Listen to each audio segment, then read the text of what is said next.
My name is Reva Chambliss, and I'll be chairing today's Transportation Committee meeting. Today is June 27th, and I will call the meeting to order. Our first order of business is approval of the agenda. Is there a motion to approve the agenda? So moved. Is there a second? Second. Any discussion? With that, the agenda is approved. Next, we have a public hearing, and I do believe that we have several people that signed up for the public hearing. We're going to now convene it and take comments on the draft of the Transportation Addendum to the Public Engagement Plan. Public participation is an essential element of transportation planning in the Twin Cities metropolitan region. This addendum establishes a framework for the region's stakeholders to influence both long-term transportation policy development and short-term transportation programming. It details the methods and strategies that the Met Council will use to engage the wide range of stakeholders, from policymakers and business interests to residents of the region. It also identifies specific ways those stakeholders can connect to the transportation decision-making process. In March 2021, the Federal Highway and Federal Transit Administrations identified 3 recommendations to update the federally required Transportation Public Participation Plan to include tribal governments and tribal consultation strategies, identify an update cycle, and to evaluate the transportation public participation efforts. As part of this update, staff also recommends that this plan be adopted as an addendum to the Met Council's Public Engagement Plan. In alignment with the federal recommendations and other new information, the update to the plan includes an expanded definition of historically underrepresented people, Met Council's role in government to governmental tribal relations, updated and categorized engagement methods to align with the International Association of Public Participation Spectrum of Public Participation, evaluation methods grounded in the measures for success outlined in the Public Engagement Plan. Anyone who wishes to can provide comments, and to best find time for those who wish to speak, we may use time limits for comments. Individuals will have 3 minutes to comment. Representatives of organizations will have 5 minutes. I will also let everyone know that this session is being recorded and live streamed. When you speak, please state your name, place of residence, and the organization you represent, if any. Written statements are also accepted, and you may email any comments to public.info@metc.state.mn.us. Thank you, and we will hear from those individuals that signed up. I will call your name. I see that only one person has notified us that they would like to speak. Sherry Taylor.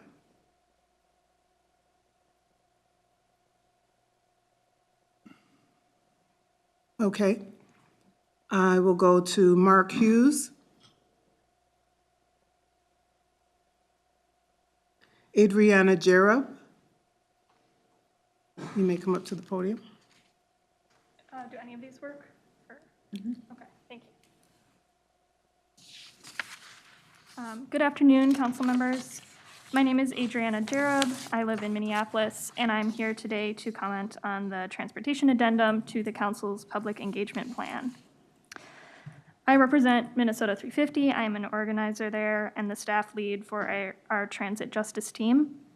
Minnesota 350 is a climate justice organization seeking to end pollution damaging our climate, create a transition to clean energy, and advocate for a just and healthy future for all. Our transit justice team specifically advocates for guaranteed transit funding and connecting communities with frequent, reliable public transit. So with this focus, our group is particularly interested in the Met Council's public engagement process, and in particular, how transit users are heard and make sure our needs are met in council decisions. First of all, we were glad to see that transit users are included in the list of key stakeholders in the addendum. So my main focus today is to share some additional ideas on how the council can include transit riders and all our communities in public engagement. We ask that you keep a virtual option for all public hearings and council meetings. Virtual meetings have been more accessible and for many people are the only accessible option, including for people with disabilities who need to be cautious about COVID, or those who do not have reliable transportation. Just personally, it took me about an hour to get here from Minneapolis on public transit, and I'm on the clock, so it's a lot more difficult for people to take the time out of their day to attend a meeting like this and travel here. We also ask that you be transparent about how public comments do or do not impact council decisions, particularly when there's little public engagement. So the addendum references state and federal laws that require the council to hold and publicize public comment and engagement opportunities, but it does not include in the plan how getting those comments or how those comments are used and how that impacts the effectiveness of public engagement. We feel the council should keep comment periods open until there are comments received, and that the council should be responsible for generating engagement and reporting how community input is used. Just as an example, last year during the council's 2022 budget review, Minnesota 350 was the only organization to submit a comment on the draft budget. So that means that our organization was the only comment, written or given in person, on a $1.2 billion budget. We feel this is not sufficient. The council's public engagement processes are not reaching the community, particularly not transit riders. One way that this could be improved would be through direct advertising to transit riders. You could use bus ad spaces on buses, trains, and stops so that people know about these hearings. I think people don't need to be signed up for an email newsletter to know that there's a public meeting happening. Many people, especially transit riders, don't have internet access that's reliable, so there needs to be other ways of reaching people besides newsletters. Another tool would be creating a staff contact page on the website. Right now, it's pretty difficult to reach individuals or know who is responsible for different departments. And lastly, it would be very helpful to shift the perspective from public engagement to community influence. Our community should have the opportunity to do more than just engage with the Met Council.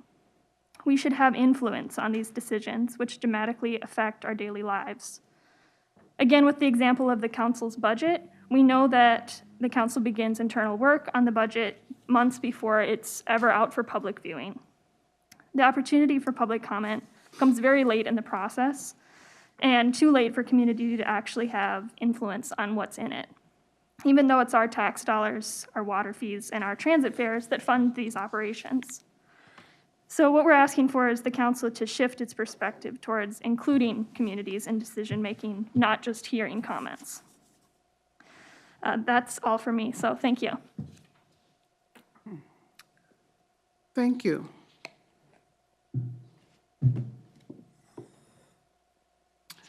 Are there any other folks that have not signed up for public comments?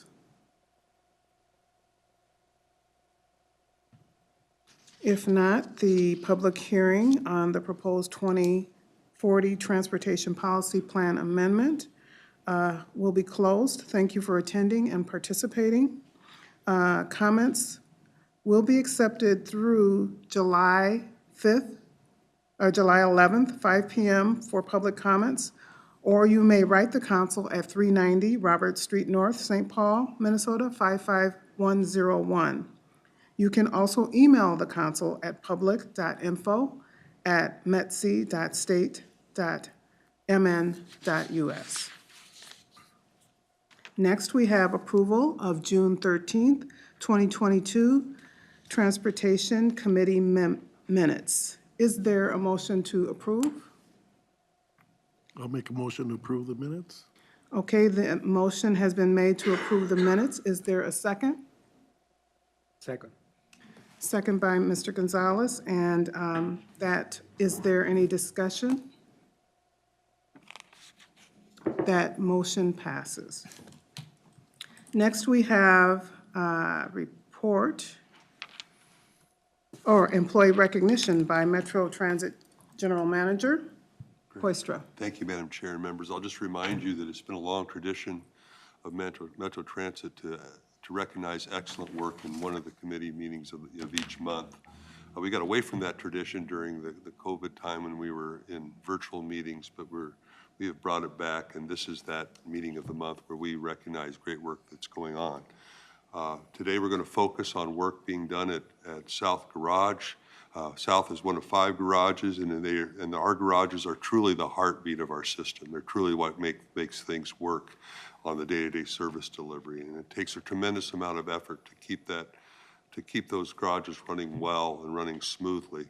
So one of our recognitions is going to call out effort that was made at a time of a power outage.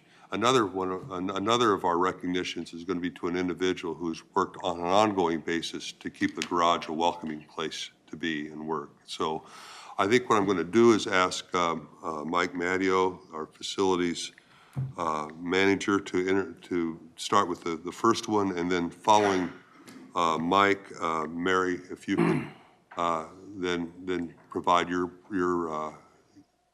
presentation as well, and then we'll present the plaques in recognition together.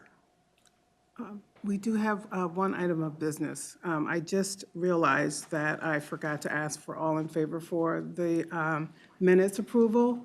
Is there any, is everyone in favor of that? Aye. Okay, so then officially the motion is passed and we can go forward with Thank you, Madam Chair. awards. Mike?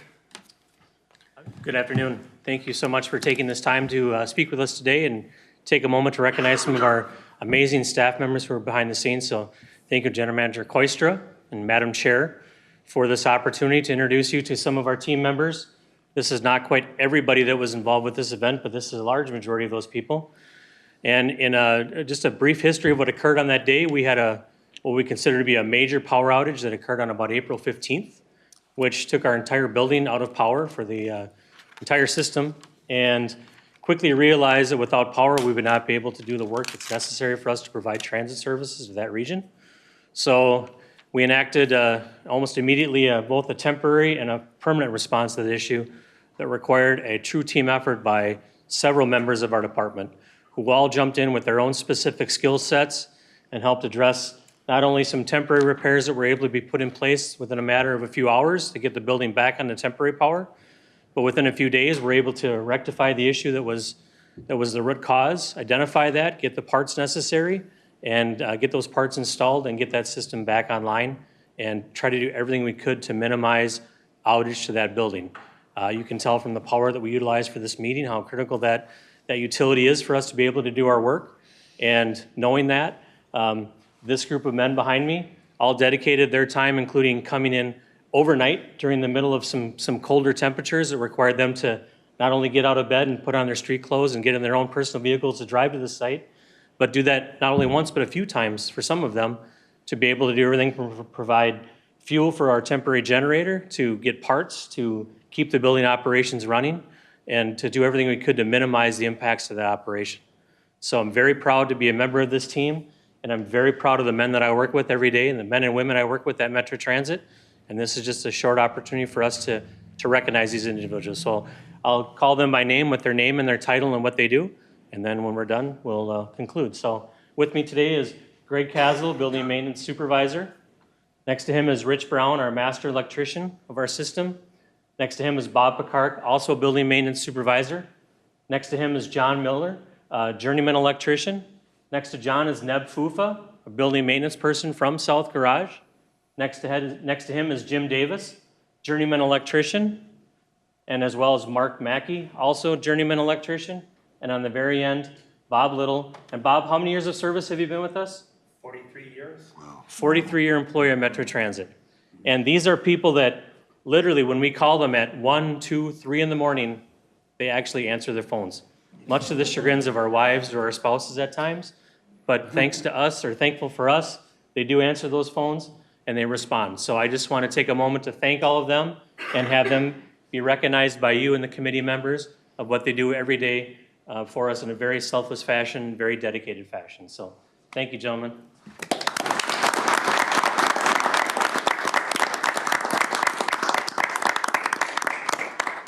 So Mike, I'm going to ask those to remain standing, so later when we'll be able to hand out the recognition plaques, and then ask Mary Johnson to come up and introduce Sue.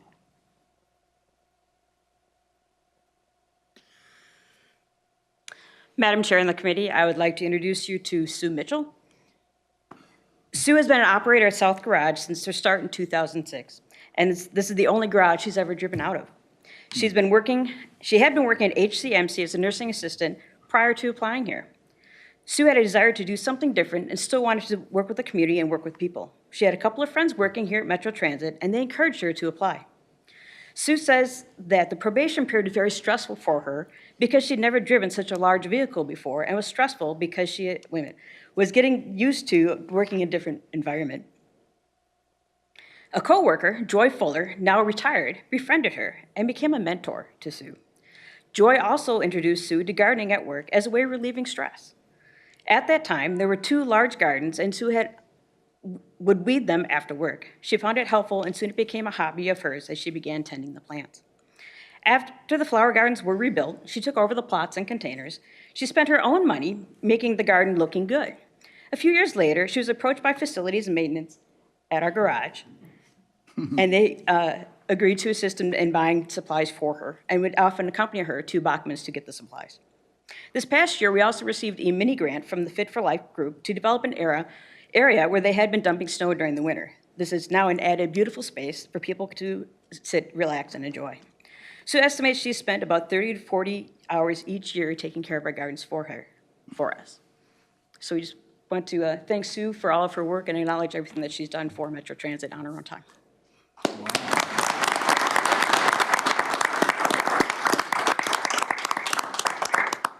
Sue.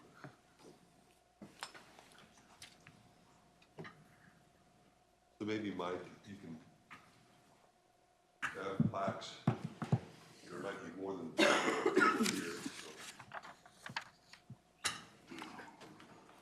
There's a few team members that were not able to attend today. Thank you. Kind of like the Academy Awards. It is.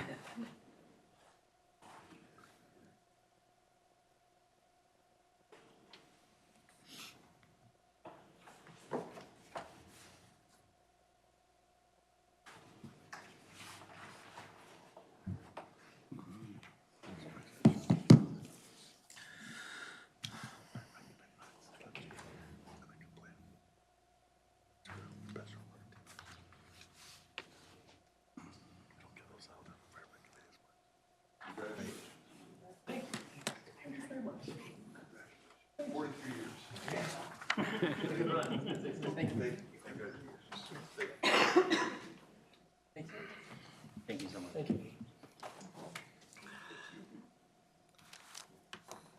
Thank you, Wes.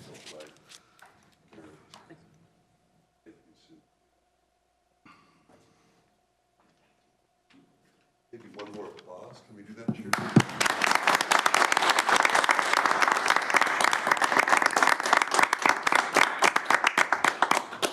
Thank you so much. Wes, we'll take them outside right now for a photo if that's all right. That's fine. Yeah, that.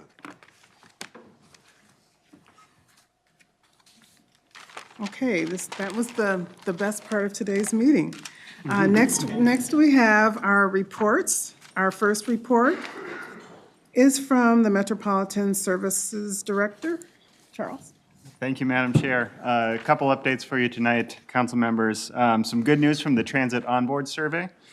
We've wrapped up weekend sampling for the 2022 survey, and this is the first time that we've sampled weekends on the regional transit system. So this included all routes, providers, and lines, and we'll continue to sample weekdays across the entire system and will actually ramp up somewhat after the August service change takes effect. But notable that we did weekend sampling because that's really crucial from a equity standpoint to get all trips and all trip purposes each day of the week. So notable effort that is wrapped up for the summer.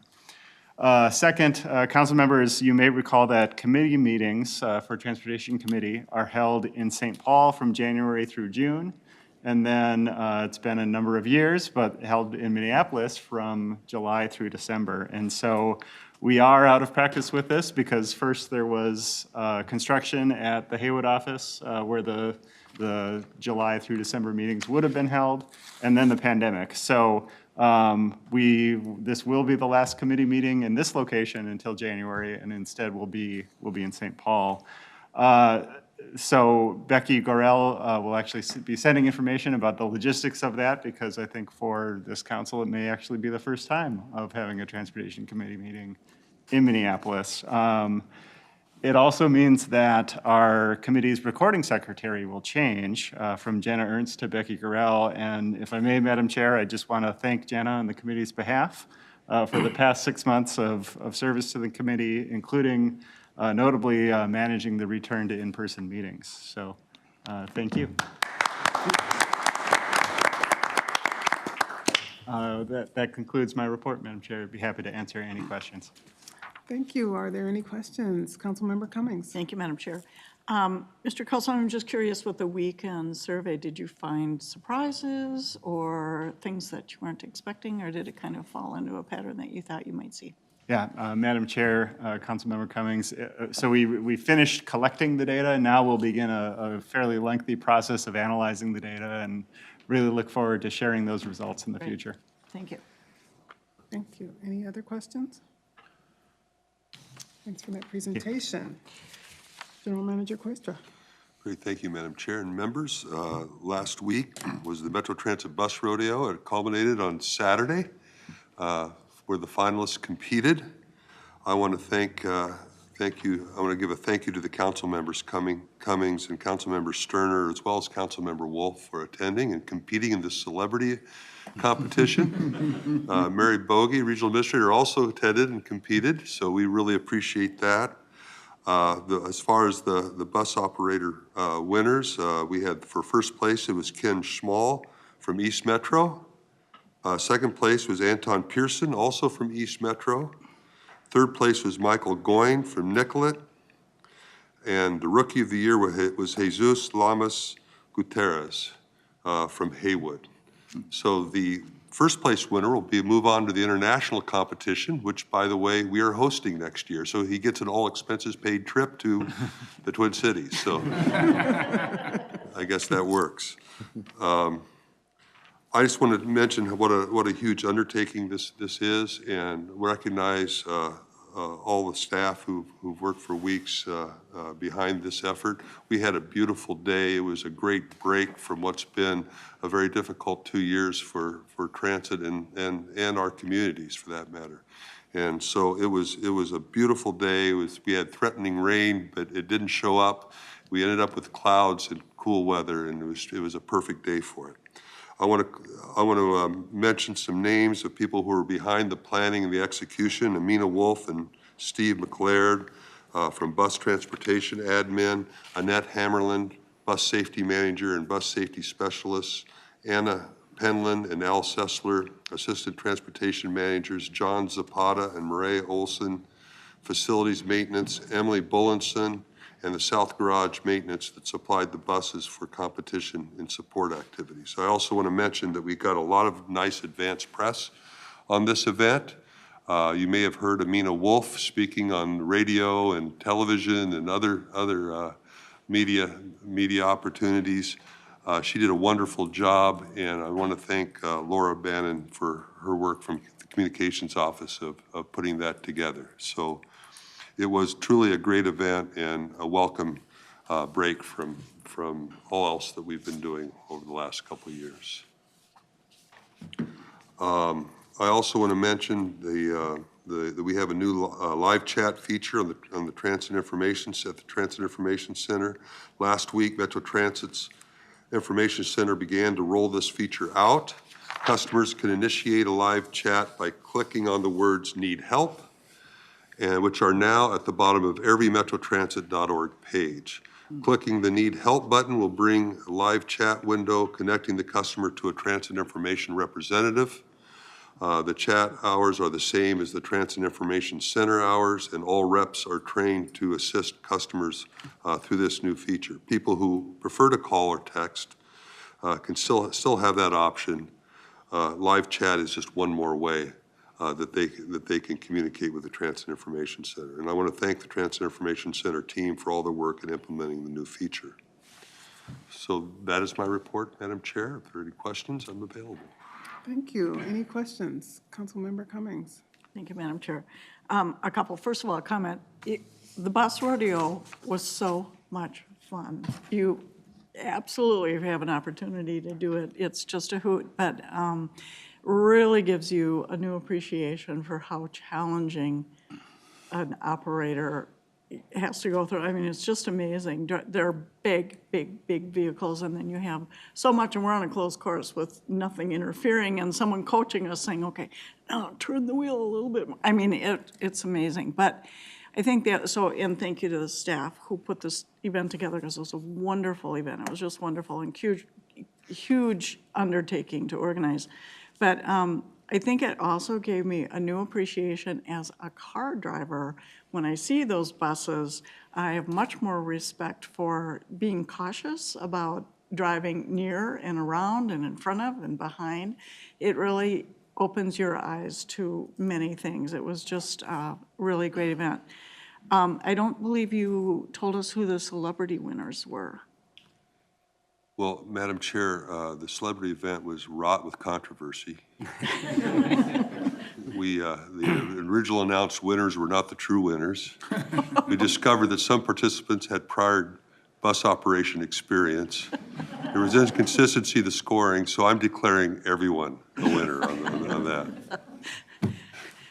I think you placed quite highly in the disputed, but still in the results, you came quite highly, as did Brian Funk. Well, that lasted for about Madam Chair, that lasted for about a half hour when I had to give up my medal. So, well, I was going to do a full audit, but I thought I would just declare everyone a winner.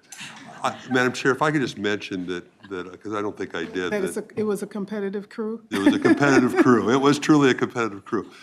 I want to thank, I mentioned some names, but I was going to mention how many other staff are involved in this event, and I want to make sure that I call that out because there are many people from bus operations and safety and facilities maintenance that participated in putting that event together, and I saw a couple people from Robert Street offices there as well, which we really appreciated. So I want to make sure that I'm not leaving anybody out. It's hard to do in these events, but it truly was a team effort.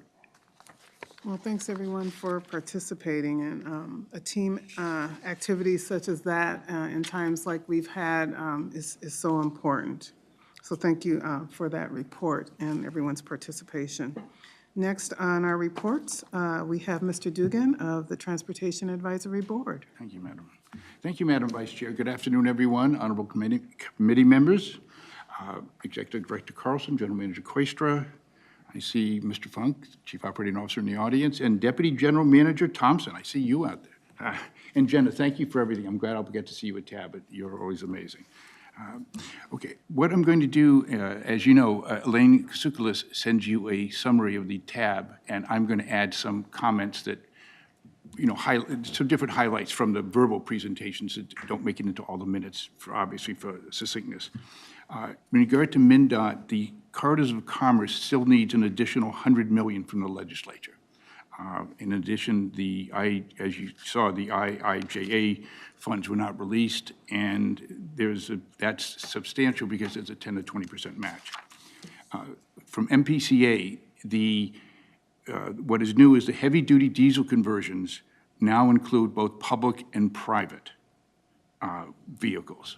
So that's a bit of a change. And then the environmental update is for to target pollutants in the highest risk buildings along with environmental justice, not only in government buildings, but small businesses, tribal, and nonprofits. On the MAC, what I'd like to add is the waiver of vaccines for folks entering the country applies only to, as of now, to U.S. citizens. Incoming non-citizens have to have proof of vaccination. In their latest job fair, they had 200 hires, 70 on the spot. July 1st, the minimum wage at the airport goes to $15, but they are now currently paying $17 to $18 just to get people. And if I may, on the Suburban Transit Association, one interesting note is the Southwest Transit is following Metro Transit and getting 2 on-demand electric vehicles. And Chair Hovland brought up and wanted to really compliment Metro Transit for its lead, along with MVTA and STA, for devising a strategy to get Afghan refugees to meetings, of various Rotary clubs to get help. So thank you, General Manager. You got a shout out at the TAB meeting. The most important item, well, actually, I almost overruled Chair Barber today. I told her she didn't want me to bring the transportation policy program because he said they've only seen it 55 times. And I said, well, 56 would be good, but nah, that's okay. So I was hoping she was here because she said, no, they've already heard it too many times. Okay. TZD, Toward Zero Death, the MnDOT program, as its name states. Since 2003, fatalities have fallen on average 25%, plateauing 210 to 218. However, a very sharp rise in 220, 221. Preliminary data is 488 fatalities. 2020 traffic volumes, the massive drop in the annual rate of vehicles used from an average of 15% to 36%. In 2021, the average traffic volumes returned to baseline, but that's still a decrease of about 2% annually. Serious injuries are down from 2017. However, fatalities are on the rise. And the type of crash and the classification of the crash, whether it's an A, B, C, is determined by the police officer on the scene, except obviously in the case of a fatality. The key concern of the TZD program and MnDOT is that, why an increase in fatal and serious traffic injury crashes with a decrease in traffic volumes? There's a couple of theories. I don't think they have standardized proof, but they are theories. The first one for 2021 crash trends, number one, behaviors. 25% were under some form of impairment, 25% speeding, 11% unbelted, and 8% inattention. Regarding the crash trends for roadways, 59% at the intersection, 23% run off the road, 12% head on. For the modes, the modal, 4% commercial, 16% motorcycle, 70% pedestrian, and 4% bicyclists. For drivers in the crash trends, 27% unlicensed, 19% younger, 14% older, and for complex sites, 2.5% in work zones and 0.1 for trains. And where does this come from? So the program has hypothesized of different risk, if you will, risk factors. The first one is perceptions, environmental cues. Top of that is other driver behavior. We drive as fast as other drivers squeezing the following distance. Perceived risk of citations. Many drivers were not worried about law enforcement during COVID, hence they drove as they wanted. Notably, speeds picked up. A second factor is personal agency, risk acceptance. It's interesting, more perceived control and bad traffic behavior than one would do at home or with friends, and possibly linked to the isolation due to COVID from social groups and norms and boredom and the like. That again, this is their theory. I'm not smart enough to fully pronounce on it. Another factor is external constraint and resources. Public messaging has been lessening priority on speed, and don't drive is just the way you want to. Is there hope? Yes. mainly in redeploying safety measures. The crash seriousness is obviously kinetic energy, which is speed plus mass. So the larger the vehicle, the higher the speed, the more the damage. Changing the traffic safety culture, community engagement, and there's some additional federal funding for this. And there's also a program, which I believe you've heard, the Safe System approach, coming from the European countries, particularly the Nordic countries. The overarching thought that was discussed is that during COVID, there were less vehicles on the road, people could speed, less law enforcement because less vehicles on the road, and also drivers, a bit of driver rage, just whatever upset about the situation. Again, all hypothesis. And lastly, if I may, I would like to commend Metro Transit. Unfortunately, I couldn't go to the rodeo because I was taking my granddaughter to the Pride Parade, a Pride event. And she's 14 and she'd never been on the LRT, so we boarded the Mall of America, great smooth ride, went through all the different neighborhoods. She downloaded the app and she downloaded the free pass. So it was pretty cool. So yeah, that was it. Thank you, sir. Thank you, Madam Chair. Thank you for that report. Very interesting and sobering statistics. Any questions? No. Okay, that ends our reports for our agenda today. Next, we have several items on consent. The first business item, 2022-161, Metro Green Line Extension LRT, Blue Line Extension LRT, and Gold Line BRT, Bus Rapid Transit e-Builder Contract Amendment Number 1. Second consent item, 2022-179, Metro Mobility Transit Link Software Enhancements, Contract 22P194. And item number 2022-186, TIP Amendment, I-494 Interchange Bridge and Construction. Is there a motion to approve the consent business items? So moved. Is there a second? Second? Any discussion? All in favor? Aye. Aye. Any opposed? None. The motion for the consent business items passes. Next, we have non-consent business items, reports of the standing committees. First business item, 2022-169, Metro Gold Line Amendment Number 1 to Joint Powers Board Capital Grant Agreement. Madam Chair and committee members, Nick Thompson, Deputy General Manager, Capital Programs. I'm going to lead off today and introduce some staff changes and do a little reminder of the project itself, as this is a big day for the Gold Line project. Before you start, normally you would see Chris Beckwith here, but today is the first day that Chris Beckwith is starting as the Blue Line Project Director. She was for the Blue Line extension. So she was promoted. She happens to be on vacation this week also. So it's, I want to introduce some new staff also that will be presenting tonight. But first, Alicia Vapp, who's here, will be taking over for Chris in an interim basis as the project director for Gold Line.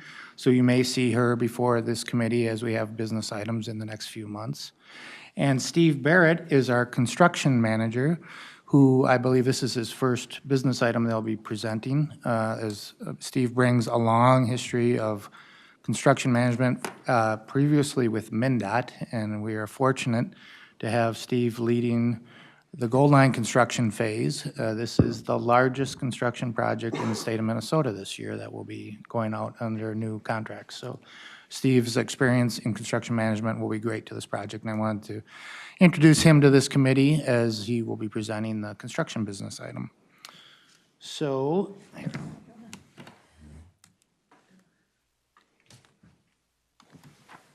we have a presentation that I hope will be called up.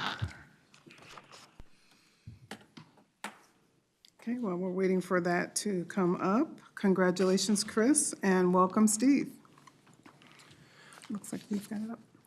So why is it a big day? Because after several years of developing the vision for building a transitway on the East Metro, first by the county and local, Ramsey County and Washington County, and then it was transferred to Metro Transit for the delivery of this project. Tonight, you're going to be asked to approve the award for the construction phase. So the major part that you work for all those years is to get into construction so we can build this project. But as a reminder, what this project is adding frequent all-day operating service to the East Metro from downtown St. Paul here, just outside the doors, you'll be able to get on the Gold Line, and going through the east side of St. Paul, Oakdale, Landfall, and Woodbury. We have an overall project budget of $505 million. It's a 10 miles of mostly dedicated transit for the bus rapid transit, 21 stations, 17 BRT buses branded with our Metro. This is part of our Metro system. 5 of those buses we anticipate will be electric, operating out of the East Metro garage. And we will be, future work that will be at the East Metro garage to allow us to have electric buses out of that facility. So major improvements to that garage too. Where we're at, the bids were received in early June, and so tonight we are beginning the process to certify and for the council to approve that. We anticipate we'll be getting into heavy construction as soon as this August. And I have a few pictures of construction that's already started. There's a pre-work on utilities and other work to get ready for the major construction. Couple years of construction that we anticipate on this, with a target opening date of March of 2025. So with the March pick, we'll begin that service. Overall, as a reminder how Transitway projects are funded, these are for the local share, mostly county funded through the county sales tax or the regional rail. This project has some funding from the state of Minnesota and MnDOT. You also see $6 million from CTIB, that is the County Transit Improvement Board, which, as a reminder what that is, since it no longer exists, that was the 5 counties of Hennepin, Ramsey, Dakota, Washington, and Anoka, who, as a board and a body, operated for several years, identifying the projects and funding the local share of projects. The CTIB board dissolved in 2018, and then and had some funding into this project, and then each of the local counties took over their share of the funding of that. As you break that down, there's even more detail to this, as this Transitway is a good example of how there's multiple funding sources and multiple options. What you see on here are 4 regional solicitation projects. We often, as we're developing these transitways, they are very competitive in the regional solicitation process. And it may be the county or it may be a local city who wants to make improvements that are going in addition to the transitway improvement. So you see examples here of bridges, downtown sidewalk options. We have pedestrian bridges by MnDOT. This project also received state bonding for replacement of a bridge over 694 from the state of Minnesota, the 4th Street Bridge. A portion of that is for the Gold Line. A portion of it also is for just general highway transit use and pedestrian use. And then you say the FTA is the major federal partner on this, and we anticipate as soon as early this fall, receiving the federal grant from FTA. Where we're at now, we are about, as we get into construction, is when we start to spend the money that has been allocated. We have spent roughly 11% of the project budget to date in engineering, planning, design, outreach, and then as we start major civil construction is when the bulk of the project will start to expend funds towards that overall project budget.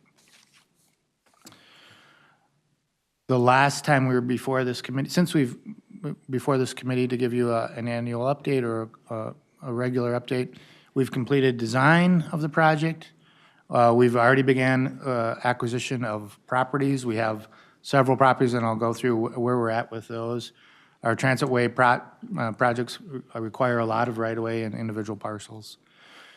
We have requested our FFGA, so we are waiting for FTA to acknowledged that and with a full funding grant agreement.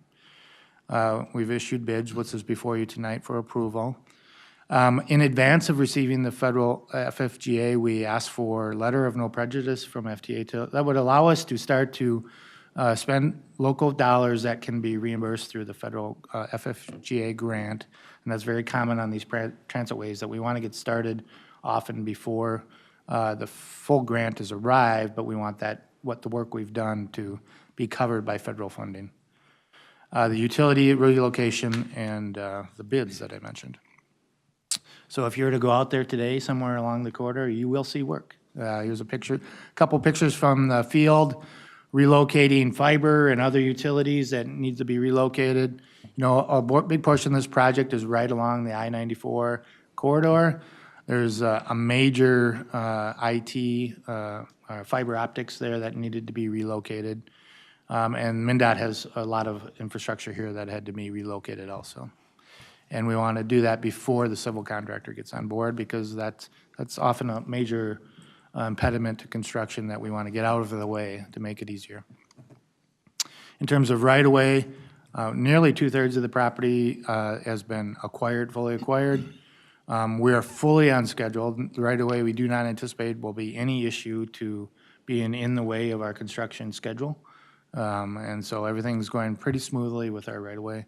We do have a few business relocations, but we're in agreement on all of that related to single property. And so right-of-way acquisitions are going well. But 164 different parcels related to right-of-way, so quite a bit of work here. We thank our local partners, and MnDOT is a big partner in helping us with the right-of-way acquisitions. So our next steps, we are waiting eagerly for the FTA to give us the letter of no prejudice. We want that letter in hand before council does the final approval of the actions that you have before you on July 13th. That gives us certainty that any work will be done will have federal reimbursement. FTA has given us some verbal assurance that we will receive that is going, but we haven't received it yet. So I anticipate maybe as soon as this week we'll receive that letter. We want to award the construction contracts and get underway there, issue notices, proceed in sequences, begin construction. We will be having an event at some point with shovels, digging some dirt that you'll be invited to as part of the Transportation Committee. So be prepared for that. And it's a big event for this, you know, so many people work for so many years to get this project ready. And so the start of that construction is a very exciting time. And then sometime this year, receiving the full federal grant. The way the budget is, we anticipate receive the entire federal share access to it this year. If you recall, on some of our other projects, we get the federal grant, and then it is parsed out in an annual basis. Like Green Line Extension anticipates to receive that over 10 years. Gold Line, the way it is set up, we anticipate having access, all of it, in the first year, which is a big benefit to the project. It should help us reduce our financing costs, which is a local share cost. So there's a tremendous benefit if we receive that, as we will, the full funding grant agreement in the first year. So that's a great news too for the project. So if there's, we'll stop there before we get to the business items if there's any questions in general. But other than that, we have two business items before you that we will describe. Any questions? Council member? Yeah, thank you, Madam Chair. I have a few questions. I'm more familiar with the Green Line extension and all of that. So first of all, do you anticipate before receiving the full funding grant agreement, hopefully in the fall, that there are multiple letters of no prejudice, or like there was with light rail, or is it just this one that you think will carry you to the fall, or just curious? That's a great question, Madam Chair, Council Member. We've asked for one large one that would get us through the calendar year. So if all things go as scheduled, that should be enough. But if there's any delay, we are being prepared. We're preparing a second one we won't necessarily submit it, but we want to be ready in case we get word that there is some delay in the full funding grant agreement. But the first one should get us through the whole calendar year just fine for the work, so. Right. Okay. Follow up? Follow up, go ahead. Thank you. That's helpful, thank you. I'm wondering Is the change in receiving all of the funding up front, which is, wow, I mean, that's just amazing. Is that a change on the part of policy in the FTA, or is that something we requested? Or what's the difference between previous types where it's doled out over 10 years and Madam this? Chair, Councilmember, I think it is not something we requested. We are very happy about it. I think the passage of the IIJA, Bipartisan Infrastructure Bill, allowed for more opportunities like that. And so there's other major transit projects across the country that are receiving some of their funding in a more accelerated manner like that. Green Line Extension is in the similar boat in that we may receive a larger than anticipated 2022 value. Where we are going to receive $174 million on Green Line Extension, where we normally would have anticipated $100 million this year of that phased out approach. So I think that bipartisan infrastructure bill was very important for that. Not necessarily a policy change, but as a region, it was an unexpected but well appreciated notice from FTA. Thank you, that's amazing. May I ask another question? Thank you. ahead. And then I'm wondering too, I think we've talked about this on other projects and so forth, but once the line is built, so we saw the breakdown with who's paying what, the counties and so forth, who pays to maintain this infrastructure? Do the counties get involved in that, or does that strictly fall to the council? Madam Chair, Council Member, that is a great question. We are, from an operating standpoint, we're anticipating, like our existing transitways, that it would be a 50% local, 50% state or council share of the operating. And that includes annual maintenance-related activities. The capital maintenance, which is one of the large issues right now, is one of those things that has not been agreed upon, but we are working on. This is a little bit unique. This is a new type of facility. We are building a road that needs to be plowed and other activities like that. So we've reached an agreement on most of the maintenance-related, daily maintenance or annual maintenance-related activities. For example, the counties have agreed to do the snow plowing and snow removal of the Transitway.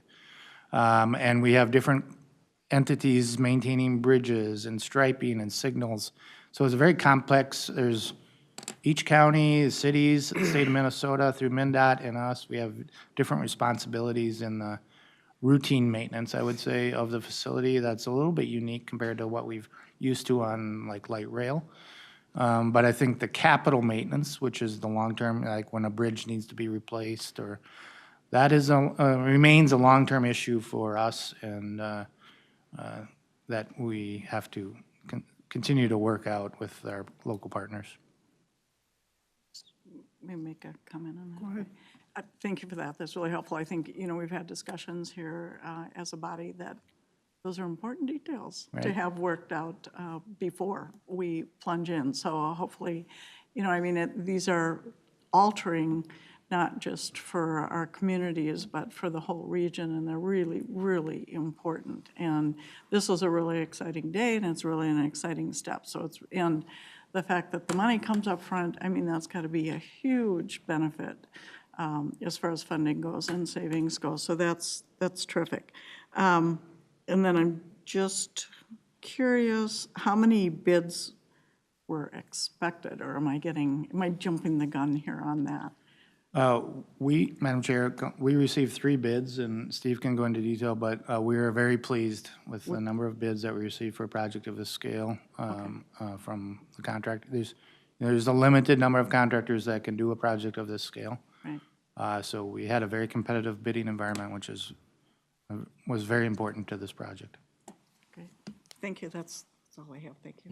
Okay, thank you for those good questions. Councilmember Gonzalez. Thank you, Madam Chair. And I'm the co-chair of the Gold Line subcommittee that has been keeping an eye on the project. And since I started in the council in 2019, this has been a very interesting, intriguing process to see how the project gets designed, the different hurdles that the organization and our partners had to go through. But I'm pleased to see that the light at the end of the tunnel, or in this case, the dedicated lane at the side of the highway is taking shape.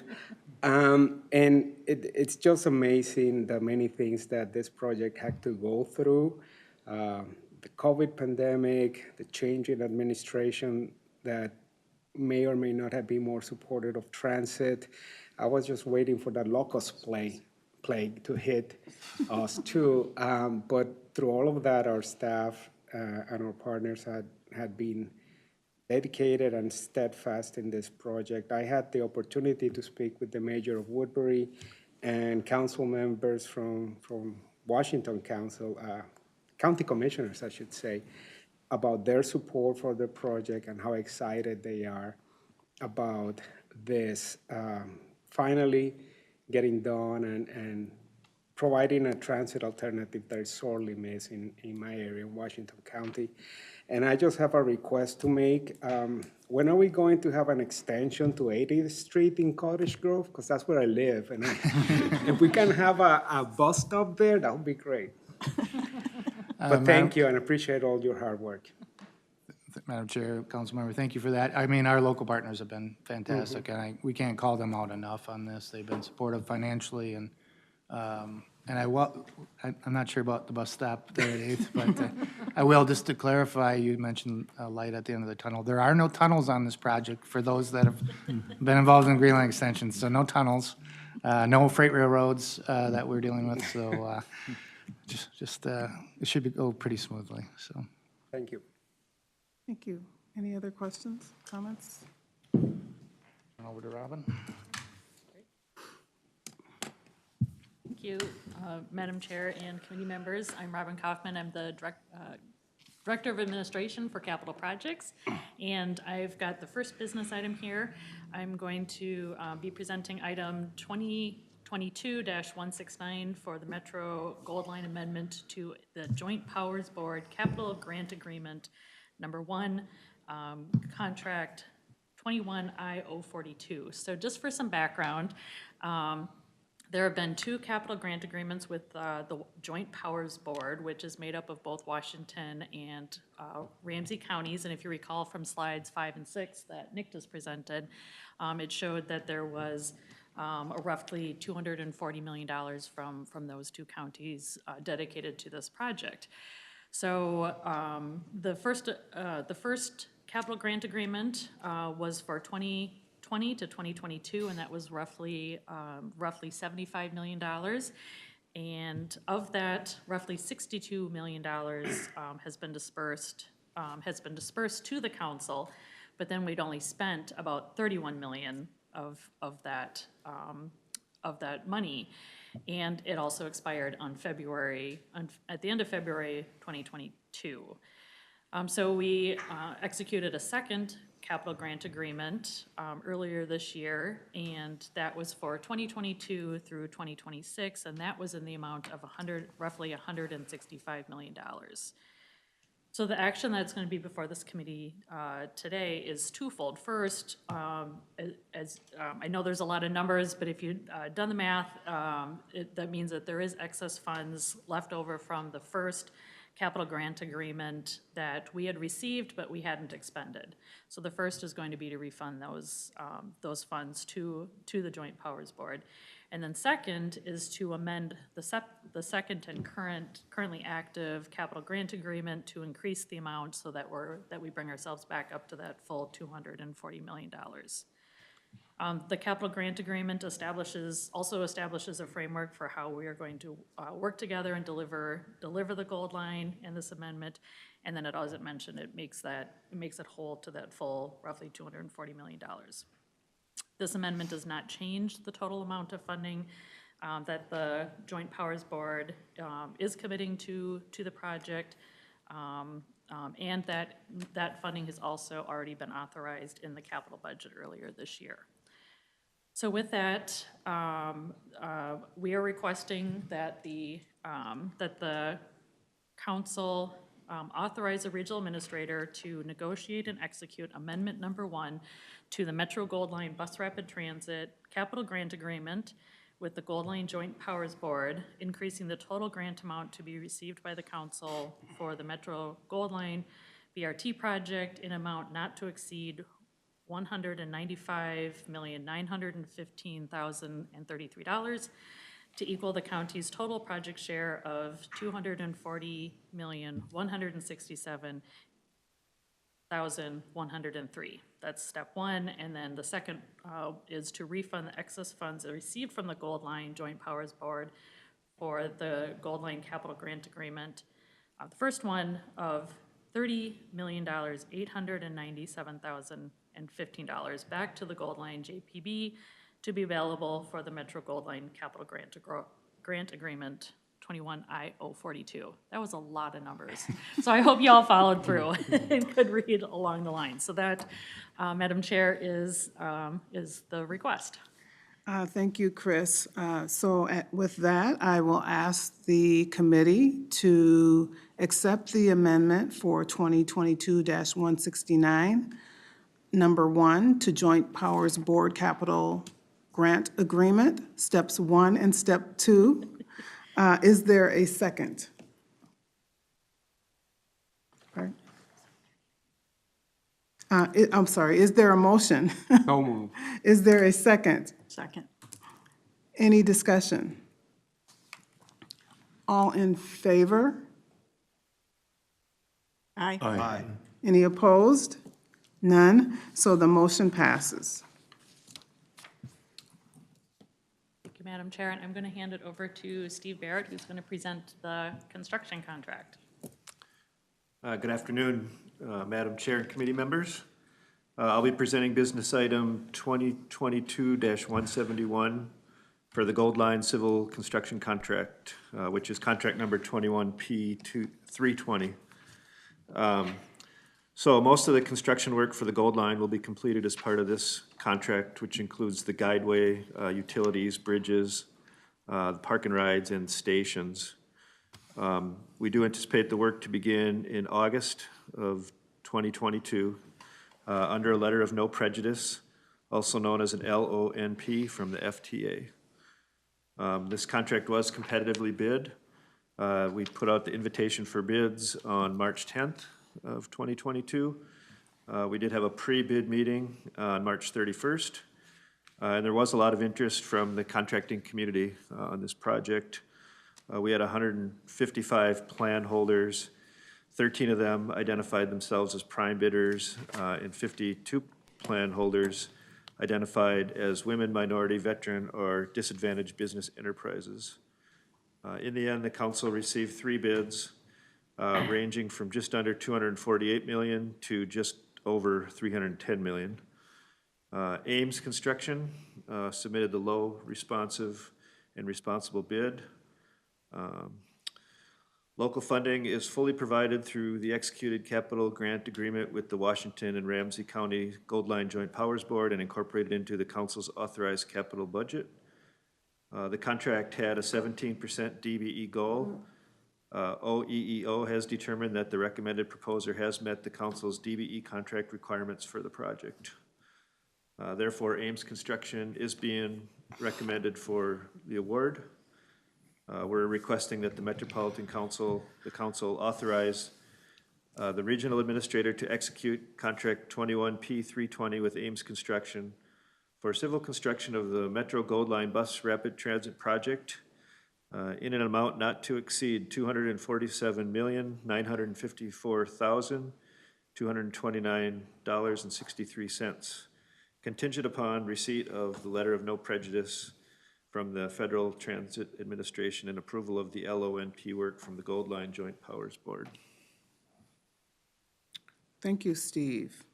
Any questions? Question, Councilmember Gonzalez. Thank you, Madam Chair. Just a quick question about the company, the Ames Construction. Have we done business with them before? And if so, how was that experience? Whatever you can share about that. Thank you, Madam Chair, committee members. I'm speaking for the council a little bit because I believe that Ames has been involved in some of the transit projects in the past. My experiences with MnDOT, I've come in the last 9 months to Met Transit. We've done a lot of work with Ames, with MnDOT. In fact, the 35W Orange Line project, the northern piece of it from 46th Street into downtown Minneapolis, Ames was one of the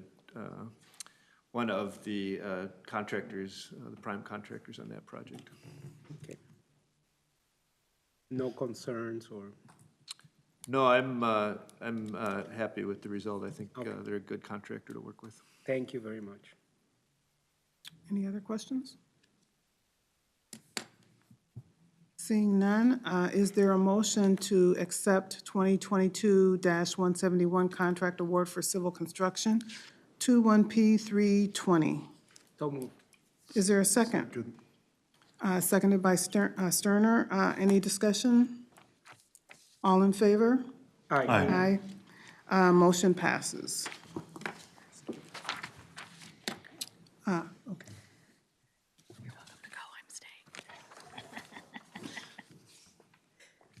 Next item.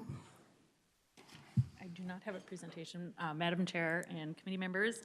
I'll just add that Ames did work on the Civil East part of the Central Corridor Green Line project, and they were very good to work with, so. Thank you. Yes. Madam Chair and committee members, the next item I'm here to present is the business item for award of environmental and peer services contract for the Metro Purple Line BRT project. This is a professional services contract that will support Purple Line. I do not have a slide, but this will support project development, engineering, and construction through all three phases of the project. They will be providing services such as the environmental reevaluation, Section 106 historic properties analysis, contaminated materials monitoring, especially during the construction phase, project quality management, risk management, design and engineering oversight, and construction oversight services. So again, it's going to be about a 5-year contract throughout the duration of the project. This contract was competitively bid. The RFP was issued in February 24th of 2022, and we held a pre-proposal meeting on March 9th. In addition to that, in order to get some interest, the project leadership met with quite a few of the potential bidders. Prior to the RFP being out on the street, they met with some of the potential bidders just to give them project updates and explain the project and kind of pique their interest. And also we tried some social media. So a lot of the project leadership pushed it out on all of our personal LinkedIn pages as well. So as a result, we did get a lot of interest from the community. We had 19 registered plan holders, and 6 plan holders of that were identified as minority, women, small, veteran, or DBE firms. We did end up receiving one proposal led by HNTB that has 7 subs, but of those subs, 5 of them are DBEs that have participated in the pre-proposal. The procurement staff did not find any indication that the council's specifications were restrictive and determined that there was adequate competition for this project. There was an evaluation. This was a 2-phase evaluation, so there was an evaluation panel that reviewed their proposal and determined that they did meet the technical merits of the contract. Then there was a negotiation panel that reviewed the price proposal and negotiated with them on that and determined that their final prices were fair and reasonable. Funding is available, as we talked about earlier, for this in the project budget, and work orders will be issued and notices to proceed will be issued as the project advances, and also as corresponding funding is available for those tasks. The contract had an 8% DBE goal, and OEEO has determined that the recommended proposal has met the DBE's contract requirements. Therefore, the panel is recommending that HNTB proposal as the most advantageous to the council, and we're requesting the council authorize the regional administrator to negotiate and execute contract 22P031 with HNTB to provide environmental and peer review services for the Metro Purple Line in an amount not to exceed $3,646,800.43. Madam Chair, I'd be happy to answer any questions. Any questions? If there are no questions, is there a motion to approve 2022-173 Metro Purple Line Bus Rapid Transit Environmental and Peer Review Contract? So moved. It's been moved. Is there a second? Second. Any discussion? All in favor? Aye. Aye. Any opposed? The motion passes. Next, I would like to ask if we can present to the council as non-consent 2022-169, 2022-171, and 2022-173. You guys good with that? Okay. That completes our items of business for today. Next, we have information item on shared mobility program update.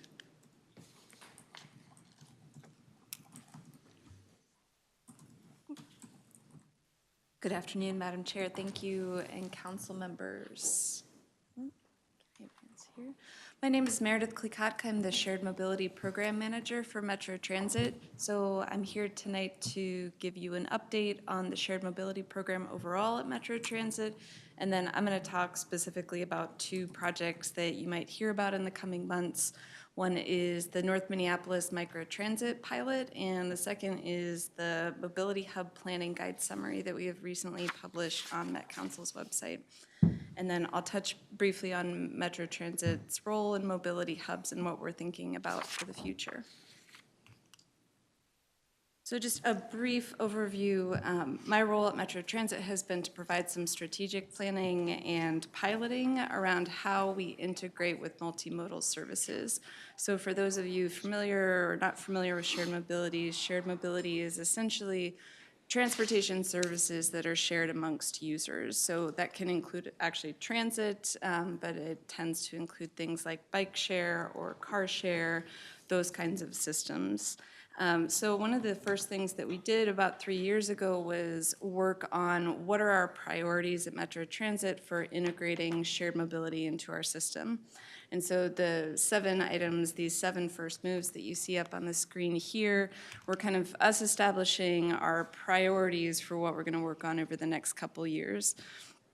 As you can tell from this list, not all of these things fall within shared mobility program. They fall definitely within other departments within the agencies. So for example, long-range plans for fare collection is not in the shared mobility program, but it does greatly impact how we can integrate with other services. So definitely we can play an advisory role.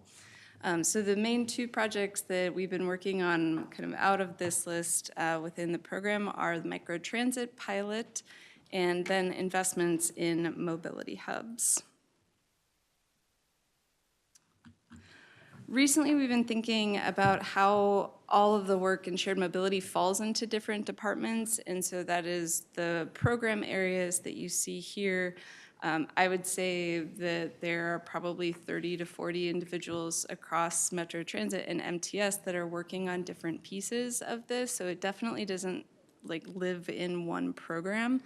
And that's what we're trying to express here. So on the capital side, we're really looking at how do we retrofit existing systems to support these multimodal infrastructure and services, and how are we thinking about it when it comes to new construction. So there's a large role that capital programs plays, anything from operational policy, are we allowing bike share on our LRT, to our mobility hub program, how are we designing multimodal infrastructure at hubs, and what are our priorities. The second kind of program area I would say is service design and innovation. So that can be anything outside of traditional fixed route bus systems. So are we working on microtransit? It could include van pool or carpool or different programs like that. So that a kind of innovation piece of service delivery. Next, something you all are very familiar with, regional policy. So not every mode in shared mobility has been around long enough to set service design and standards. Scooters are relatively new mode out there, but for example, microtransit has been around long enough that there could be some service design or service standards set around passengers per in-service hour. So that's definitely a piece of the shared mobility program. And then the last one we're thinking about is this multimodal integration. So this is really integration from a technology perspective, thinking about how we deliver mobility as a service. Mobility as a service means how you plan, book, and pay. I'll talk about it a little bit later. I have a slide on it. But this is, we are at Metro Transit, we're operators, but we're also producers of data, and we publish it, like with our Google Transit feed specification in real time. Those are the kind of technologies that really enable users and our customers to get information around transit services in different modes in the most accurate way possible. So that is also a piece of shared mobility. Just an idea about how we've been funding. There was no dedicated source either federally or locally for shared mobility, but this is just kind of a snapshot of how we've funded the projects over the past 3 years. So since 2019, I would say the bulk of what we've applied for has been in mobility hubs. So that's both, I would say, through regional solicitation and discretionary funding. So that's at $3.5 million. $2 million of that is requested through regional solicitation. So that's not what's been awarded. Microtransit is very close at $1.5 million, so that's the pilot in North Minneapolis I'll talk about. And then we have done some investment in mobility as a service as well. And funding by source, most of what we've gone for is competitive funding. So you see down there at $2.7 million, either through FTA or regional solicitation or national organizations. But there has been some investment from the Metro Transit discretionary funding and MTS discretionary funding. I wanted to touch on mobility as a service because it's probably a term not most people are familiar with.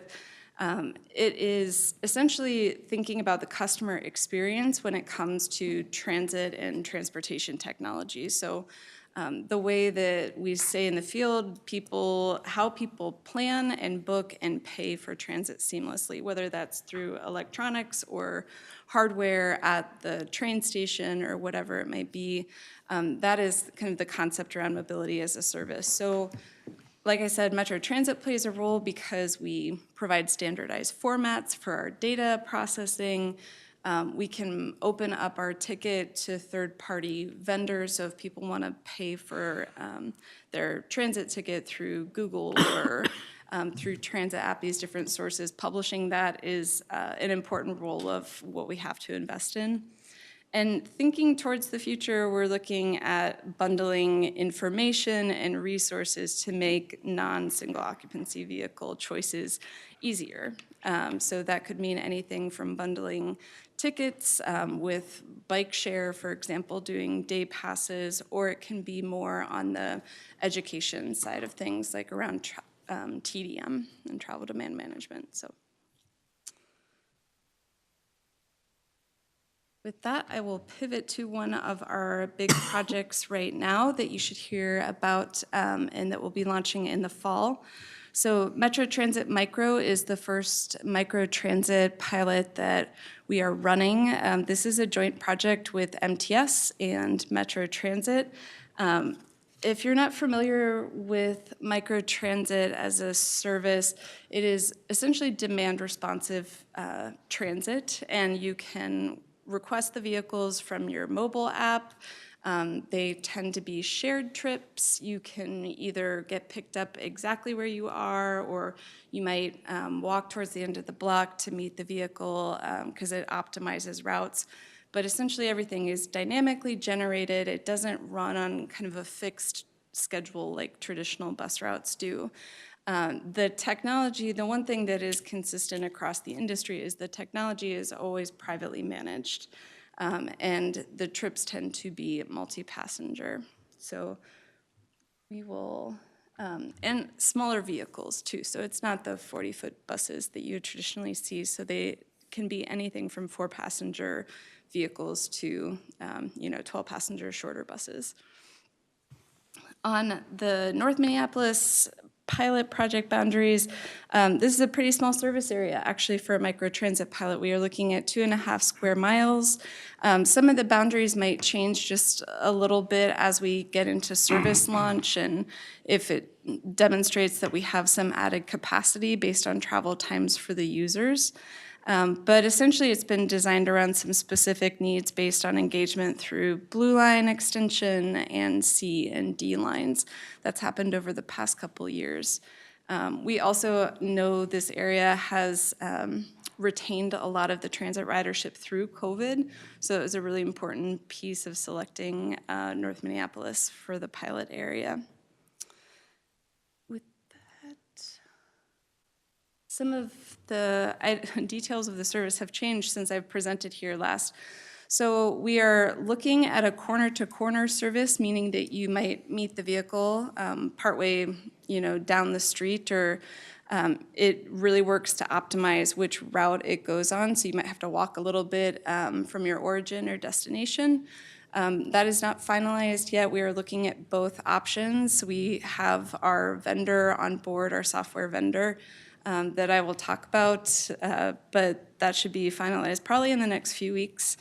Our service hours, we're looking to cover most or all of the high-frequency fixed route in the service area to really match that level of service and provide an additional layer of transit access in that area. For fares, nothing has changed from what we presented last time, so this will be the same as bus fare. Normal transfer rules will apply, so people will be able to use the service, transfer to fixed route system wherever they may be going, and any of the discounts from student discounts to TAP or whatever will be accepted. And then this is a relatively small pilot, so it's max of 5 vehicles in service. We have 2 spares in case anything happens, but it's not 17, I think I saw up there on the gold line. So, like I said, this is a joint project with MTS and Metro Transit. I think there is things to learn on both sides. So microtransit is a good application, both for the type of services MTS does as well as Metro Transit. It's a very flexible style. So I think there's things that each want to learn. Metro Transit has been primarily responsible for the marketing and promotion, service design, and we've taken the lead on the software procurement. MTS has been participating in many of those items as well, but also responsible for contracted operations and then running the system and contributing to the service design.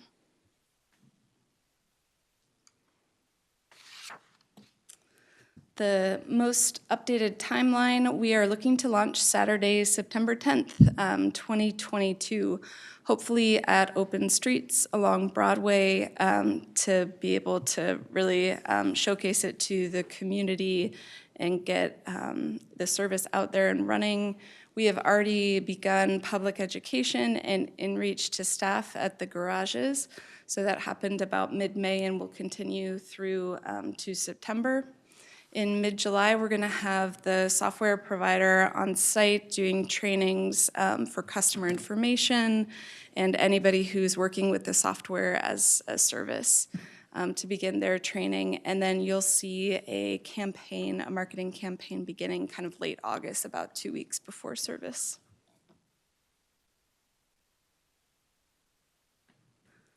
So the contracting award, we published the RFP in the fall for the software as a service for microtransit software. I think we had about 10 applicants, and we selected Via Mobility for a number of reasons. Via is one of the oldest providers in the microtransit space. They built some of the original software systems. They have the most experience with deployment. They're very strong in the paratransit field where they do the majority of their work as well.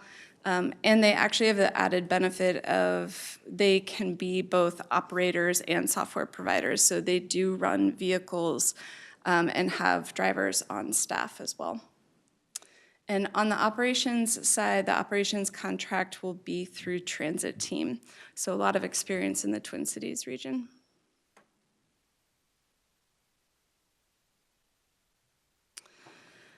Outreach and marketing approach, I just wanted to give an idea of where you might be seeing it in the next couple months. Outreach, like I said, is happening from May through the fall. We anticipate that we will have a press event on Saturday for the kickoff. You will see it anywhere from local media. We're doing some in-person engagement with neighborhood and community groups over the summer, and then working with the city of Minneapolis to have a presence at the mobility hubs in North Minneapolis to do some outreach there. And then on the marketing side, 2 weeks prior to service, we have the website. It's actually already up, so you could go there and check it out. We have other, one-pagers, and you might see things on social media. We're doing some videos that were requested by users on how to use the service, especially if you have accessible devices or if you need to deploy the wheelchair lift, et cetera. So we will also be having a lot of the marketing campaigns on our fixed assets like the Sea Line pylon in the neighborhood.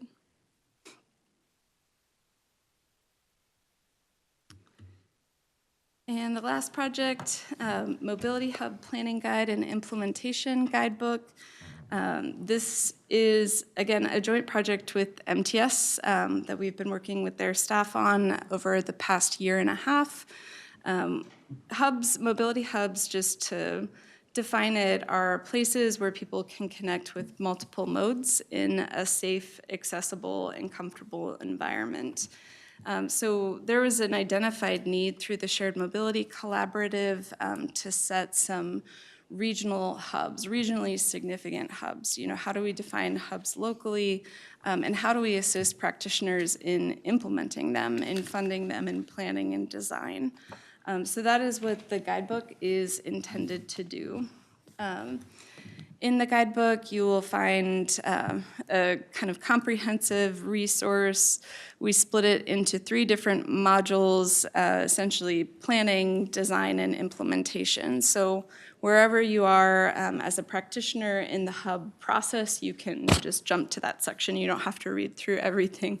But in there is a project list, a kit of parts. Essentially, how do you put the different pieces of a hub together and support all these different modes in the same place? What do you prioritize? And so that is essentially how it's organized, and you see the link on that bottom bullet point to the Met Council website for the guide. One of the first steps that we did was to identify this universe of hubs and narrow it down to what some of the most regionally significant hubs might be over the next number of years. So there is a memo with the methodology of how we did this on the website. There were about 35 stakeholder groups involved in this project. We spent about a year and had 3 workshops around setting selection criteria and outcomes and objectives for the project. So that all went into informing the final list there. So I apologize, I see this is really small on the screen, so you might not be able to see it. We had about 7,000 identified locations in the beginning, and the next step was to essentially assign them to a land use category. So looking at what's the difference between an urban district hub, a core downtown hub, suburban district hub. And then we essentially went through the prioritization process based on the stakeholder group selected criteria. From there, we were able to narrow it down to about 50 priority locations. I see this map as really small. There is a digital map on the website where you can go in and click through the projects and take a look at the hubs in your area, see how they ranked, see what some of the land uses around there that might be appropriate.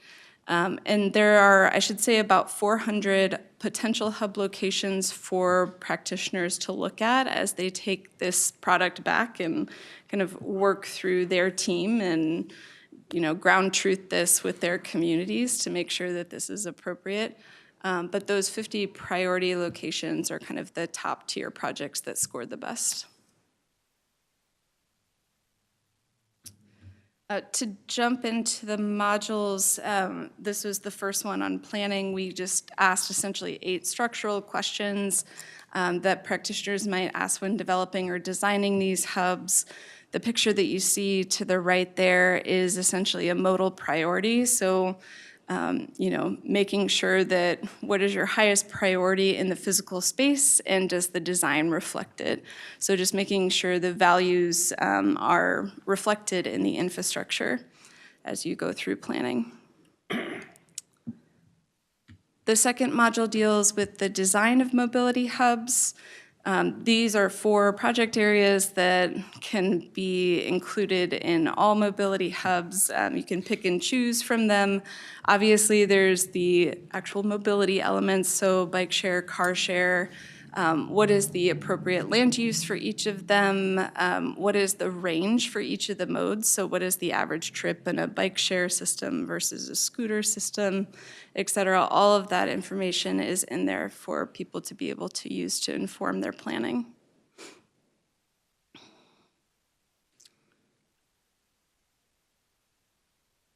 The last module is implementation. We provided this resource because, you know, it probably is not going to look like regionally that people are just going to build a brand new mobility hub. There's lots of different implementation pathways to hubs. Most likely is the retrofit for an existing location since there is so much transportation investment. But a really important one would be piloting and demonstrating new features at some of those retrofit locations or at a new facility. So we just provided a resource for these 5 different implementation pathways for people to pursue as they're going through design and planning. And with that, I'll just say, you know, the project, the guidebook was really intended to be a resource that people could take back and look at their project list, make applications if they were doing regional solicitation, you know, use it to inform their process. So we are doing the same thing from the Metro Transit perspective. So we're looking at how do we operationalize the hub guide. You know, this can be both from hub partnerships, so for the people that are, you know, our city partners or our county partners that want to have their own hubs that we are going to provide support on, to ones that we might maintain or we might invest in. So right now we're kind of finalizing what our approach to hubs might be. One of the projects we're working on in the kind of work to date category, you see that bike share, scooter share, density map. That's really looking at what are the high frequency routes and what are the starts and stops for each of the bike share, scooter share systems, and where there might be potential conflicts that could be resolved through additional infrastructure or planning or whatever it might be. We are also looking at how to invest through the CIP. So we have a 5-year commitment through the CIP for mobility hubs in thinking about what is the complementary infrastructure for these different projects and how can we invest in the best way possible for this first round of funding. And then we're really also looking at how to best incorporate into our existing processes, both from a retrofit perspective on how we're updating our existing facilities and going through that process to when we were doing new design. How are these shared mobility modes influencing how users are finding their first and last mile from our transit system? And with that, thank you, Madam Chair, and I'm happy to answer any questions. Thank you, Meredith. Any questions? Go ahead, Councilmember Gonzalez. Thank you. I was just wondering about who are the prospective users for this, if you have any information. My understanding this is just to supplement the current bus and rail services, right? So who will be the folks that might be using this and for what purposes? Sure, thank you, Madam Chair and Council Member. You mean for the microtransit service or for mobility hubs? For both. For both, yes. Definitely you have a built-in audience, I think, with transit users. But a lot of the other shared mobility modes, for example, bike share, scooter share, tend to be more neighborhood-based if they're well-distributed throughout the system. So typically those trips are only about 1 to 3 miles at the most. So really I think it could appeal to any user. And I think that that has been the focus specifically of the city of Minneapolis's approach to mobility hubs. As opposed to regional investment in the regional hubs, they wanted to do a more neighborhood-based system that would get people where they live onto different modes and allow them to be able to access the larger network. Okay, thank you. Any other questions? Councilmember Pacheco. Sure, Madam Chair, members of council. When I read and listen to this here, it seems like we're heading to Lyft. The car share Lyft. With the technology and the responsiveness and all of that. Is that a goal or? I'm sure the systems maybe I was saying that because I just took a Lyft a little while ago, and I was able to enter it, and I'm 2 minutes away, I'm 3 minutes away, I'll be there. It's a blue car. It's this. In us, and what we're trying to do here, is this something that's using the technology in a similar way? Yep, Madam Chair, thank you, Council Member. Good question. So the Lyft system is definitely single occupancy vehicle trips. For microtransit side, there isn't it is all about partnerships with transit agencies. The technology is definitely on-demand technology, so it is like Lyft and Uber in that way, but it's actually similar to, if you're familiar with Lyft Line or Uber Pool, that's a pooling service where you might deviate from your end-to-end trip to pick up another user. But this is all managed through transit agencies. And it's a very common model. There have been a number of agencies that have used this approach when they can't support traditional fixed route systems because it provides a better demand response for users, essentially, than what you consider, I guess, traditional paratransit service, style service. Okay, Councilmember Fredson. Thank you, Chair. Yeah, I'd say just big picture, the more connected, seamless all this stuff is, I just think makes a lot of sense and, could potentially lead to folks getting on the bus for the first time and as long as they have a good experience, then keeping them on the system. So it's exciting. I did have a question related to the contracting out of the service, and I don't know who this question is for, so I'll just ask it and then whoever wants to take it.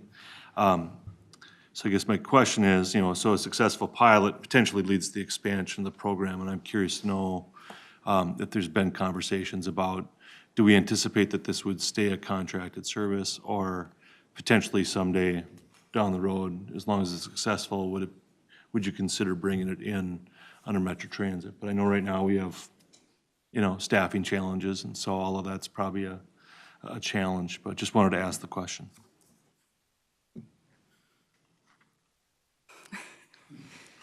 Madam Chair, Everybody's looking at me, so I will respond, and maybe Charles has some comments on this as well. But I don't think we've gotten that far as to say, is it really the truth of the matter, to say what the future of this is. This is being managed out of MTS because it is more like their on-demand services like Metro Mobility and the scheduling process, which we do under contract right now. So I think, our test at Metro Transit is what can we accomplish and still fully honor our fundamental services, and we'll see how this goes, and we'll see how other things go, and have that conversation. Sounds good. Thank you. Madam Chair, I think I'd just add that this it is a pilot project, a one-year pilot demonstration, and it's fit within one of our existing service contracts, so it's a good fit in that regard. And then pending the pilot results, I think we'd be evaluating and working with the council on what next steps might look like. Sounds good. And the other comment I would make, Chair, is just, sometimes you don't want to be managing the tool that might be connected. And I guess the one example for me personally would be, I might want to ride the bus tour from a soccer game, but I might want to ride a bird or whatever the limes, on the way home. And I can't imagine that we, as Metro Transit, would want a fleet of scooters. But anyways, that's just my 2 cents. Thanks. Any comments or questions? Well, I think this is a really exciting pilot. I'm looking forward to seeing how it works. I mean, what we can learn, and if we can be creative and think out the box while we're doing this, then we can figure out, what are the best practices. I'm curious to know, like in terms of the benefits to the riders, would this cost more than like taking a Uber or some other type of transportation that's somewhat similar? Yeah, thanks, Madam Chair, for that question. So the average Uber or Lyft trip in the Twin Cities is around $7. So this will be priced at our existing bus fare. So it will experience the same surge during rush hour surges, but it will be about $5 less than those services. Okay, so there's some incentive there. And then my other question was, if the plan is to use this instead of the traditional service, and the areas that we're conducting the pilot in has quite a bit of traditional service, are we just using that area as, our pilot experimental area? But are we looking at other areas where folks are more, they don't have as much traditional service?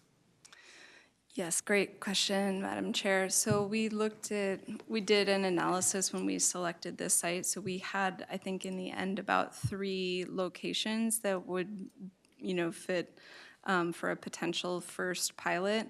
And the other 2 were a more, not as transit-rich environment, I would say, over there. And it just depends on how agencies want to pilot that first project.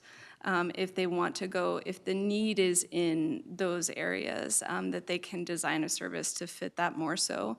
I anticipate that would be an area of interest in the future. But for this pilot, for a number of reasons, it just fit with the goals of the project. So that's why. Okay, thank you so much. So we had another item on the agenda, number 2, and we have a couple other information items that we wanted to go through. So if it's okay with you all, I would like to give more time for the semi-annual DBE participation report, because we might have a lot of questions for that. If we can move that item, which is not time-sensitive, to another time, that will allow us to get the best use out of our time tonight, and then we can focus in on the transportation needs assessment and the TPP. I see a lot of heads nodding, so, so if we can amend the information agenda and move on to number 3, Transportation Needs Assessment with Jonathan Ehrlich. Thank you, Madam Chair, members. I'm here to talk about an exciting study that MTS is beginning as we speak, which is our Transportation Attitudes and Needs Assessment. What this study is going to do is do some very basic level, high level qualitative research on residents' feelings, attitudes, and perceptions of their travel and of the transportation system, and to understand how constraints, needs, values, and relationships shape their daily experience. How does that define needs surrounding infrastructure and investment? And ultimately, we want to bring those findings into practice and into our TPP and into our individual project needs. We believe that, and we understand that an awful lot of needs that occur on an individual, a lot of assumed attitudes and needs that exist in our plans and projects and in other agencies' plans and projects are ingrained in them and don't necessarily have a lot of rigorous data behind them, and we're hoping to change that and to start with where we are now and what transportation is for.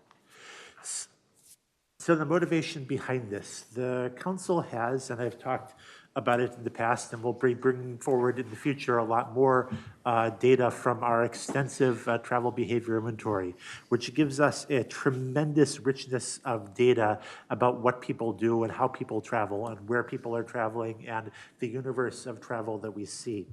And that is an incredibly rich data source, and it's missing a couple of key components. One of them is why people travel. What does transportation mean to them? And what does the transportation system do to them? What is the role of transportation in people's lives, and why do they make decisions that they do?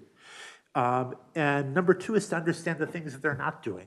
What are the trips they're not taking? What are the barriers towards transportation that cause them not to be able to fulfill their daily needs? Our intent is to really get at the core values and feelings about transportation and how it relates to their lives, and to elevate equity through this project. And the other piece of survey data that is hard to deal with in a quantitative way is really to highlight where we have mismatches in language between what practitioners and planners and policymakers say and what the public means with those same words. What do people mean by convenient? What do they mean by safe? What do they mean by congestion? And do individual people mean the same things by those words that I might mean or that you might mean? Do even you and I mean the same things by those words? So developing a common language, and through that developing trust that what we're doing and what we're saying ultimately match each other. An example of that and our need for qualitative data is actually some brand new data from our 2021 travel behavior inventory household survey. This is hot off the press data. We asked people the question, trying to get at barriers, which of the following prevented you from making a trip you wanted to make in the past week? And we got responses from people about, and this is broken down by income, about barriers relating to parking, relating to vehicles not working, vehicles not being available, the bus not running, and then there is this giant category of other. We don't necessarily know what all the categories are, and we can't list them all for people of what the reasons are for those barriers. What we really want to do is go back to those people and have a conversation and say why and what are these barriers and how do they impact your lives and what was the trip that you didn't make. And that's what this project is all about. So getting into what we're actually going to do with this project, the first thing we're going to do is review the landscape of planning and project needs across the region, as well as review as well as review some incredible work that's been done in other regions and in academia, getting at work very similar to this.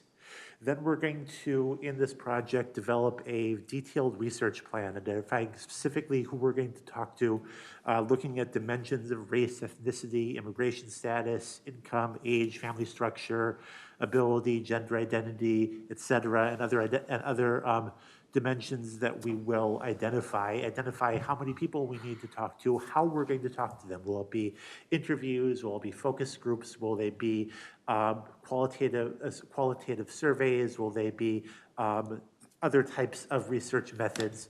And then start the recruitment process. We'll ask people very broad questions that will delve into what transportation means for them in a variety of dimensions, and we're open also to input about what those basic questions are going to be. Some of those topics that we've suggested are listed in front of you. And then we'll go out and do the data collection and continually refine our instruments, refine our engagement techniques and strategies, 4 ways of engagement and data collection that we will do in the fall and winter. And then we'll spend some time, and our consultant will spend some time with us to review all of the data that they have, which will be in the form of interviews and focus groups and notes and transcriptions, and identify key themes and work with us to identify what those themes mean, how they connect to policy, how they connect to how we talk about policy. And ultimately, our hope is to bring those into our policy documents to help inform what our ultimate language about transportation need and what transportation is ultimately for in the evolving TPP. So where we are now is at the very beginning. We signed a contract with a consultant last week who is both familiar with this region, is also a expert in engagement, happens to be a DBE and MCUB, and we are starting the work as soon as possible. Begin the research and the data, begin the foundational pieces of the research in the summer, do the data collection in late summer and late fall, and start working out what the connection to policy looks like in the fall and in the winter of this year. Now that's our projected schedule. Because there is a lot that we don't know and we're trying to be open-ended about this research and learn as much as we can, it may end up taking longer than that, but that's what our hoped-for schedule is at this point so that it can lead into the TPP. So we're very excited about this work and excited to share more about it as the work evolves, and I'm happy to take your questions at this point. Thank you. Any questions? Go ahead, Councilmember Gonzalez. Thank you. Just a quick question, a couple of quick questions. Who's the consultant that you said they already got hired? If you're free to share that. Madam Chair, the consultant is Zan Companies. Zan Companies. Oh, okay. And I just have just for my information, because one of the questions that you'll be asking is about safety and security, right? And I'm just wondering how those questions are going to be different from the information that we got on safety on the transit, Metro Transit Police report that Councilmember Chambly's co-chair. I mean, are those going to be the same questions, different scope, or what's going to be the difference in there? Madam Chair, Member Gonzalez, we will. So we haven't developed what those questions are going to be. These are really topics at this point. We are certainly not going to retread the same ground that the transit safety study did, and we will certainly review it and learn as much as we can from it. And then also, this is not specific to transit. It is looking at transportation overall, and so it's going to look at safety issues not just from a transit perspective, but from all modes and starting from people's individual experiences of travel, and that will certainly include transit, but it won't be limited to it. Okay, thank you. Any other questions? So on the chart that you had, on page, I think it's 4 or 5, and there was that large category with other. You mentioned that it might be a good idea to go back to the folks that had those different categories. I would imagine, in the other category, I would imagine that some of their reasons might be related to that list that we just looked at. It's such a large number compared to the other data points. What is the plan to go back to folks and figure out, you know, what is preventing them from taking that trip? And whether or not, I mean, I don't know if some of that might be related to environmental issues during the pandemic that are, you know, are you gonna ask questions related to that, or how are you gonna separate, hopefully, issues that are temporary due to the pandemic from your traditional transportation issues?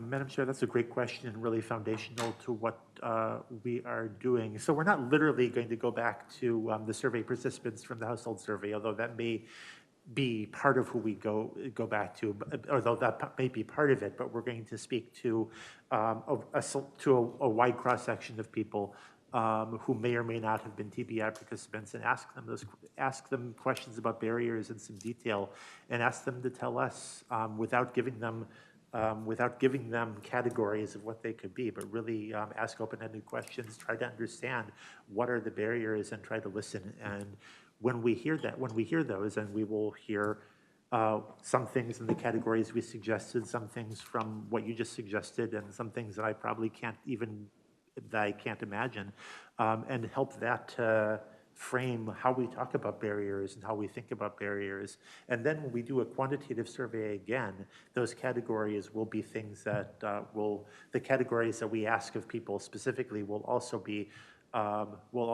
more translatable and intelligible.